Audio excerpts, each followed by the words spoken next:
The first question of the afternoon on the issue of the number of parking meters that aren't working was submitted by opposition member Marlene Hassan Naon. The Minister for Transport claimed that at the time the question was submitted, 31 out of 34 parking meters were working. However, Paul Ralvang said the issue of connectivity was being looked at, as this appeared to be the problem.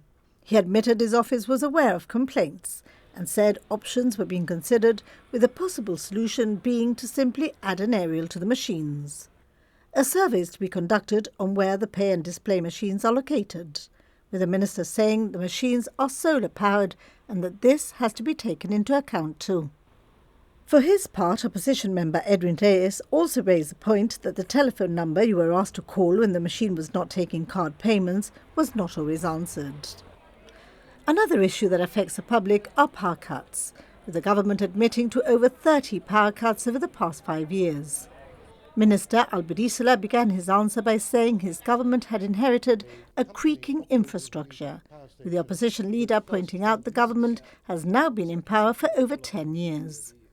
The reasons for the power cuts, which range from minutes to hours, are wide-ranging, with the minister saying every cause is documented.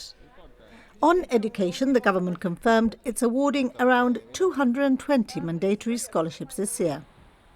180 discretionary scholarships have been awarded out of 206 applications. Of these, 39 were awarded on appeal, with some of these mandatory and a question of just wrong application. 26 applications were denied, either because they weren't eligible, they were on an unrelated subject, or because it was a third degree. The Minister for Education also told Parliament there were currently internal discussions in respect to staff compliance to mask wearing, with no disciplinaries or warnings so far.